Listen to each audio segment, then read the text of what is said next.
me, he said, "Ya Sheikh," he said, "My son, he went to the bathroom." Look, this remember, it's easy. He said, "My son went to the bathroom and he forgot the dua." What's the dua in the bathroom?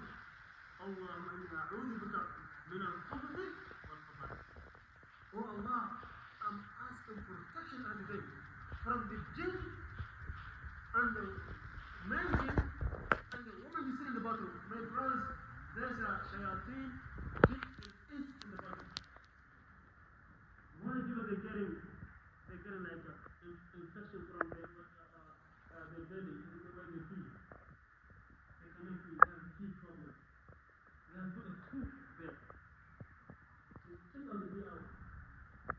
The shaitan is there, it's enemy. So this brother is not, the son is 10 years old, he forgot the dua. It's not kids, you know. He went to the bathroom, he forgot. He said it. The son, when he came back, his hand broke. He said, "My dad, when I went to the bathroom, he said, there's another son like me. I saw the bathroom, and I tried to hit him. I hit on the where the water is washed. So I hit that, and he fell down. We saw a jinn. When we leave a house, when we leave the house, when you go back to the house, the shayateen is still in the house.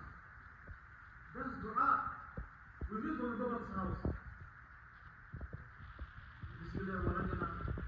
Bismillah wa rajana. Oh Allah, I enter for your name. I come back for your name. And you just wrap us around. Just come to your family. So you say that, all the shaitan and jinn will be in the house. There's so many houses today, husband and wife today. Destroy the house. Why? Shaitan.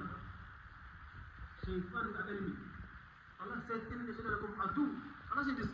Fattakhudhu adu. Shaitan is your open enemy. What do you do? Someone ride by you know, like a car, they're trying to take you out. You're not going to be very ready. You have to be ready for them. Enemy is enemy. And Shaitan is our open enemy. And he promised that in the Quran. He said, Allah,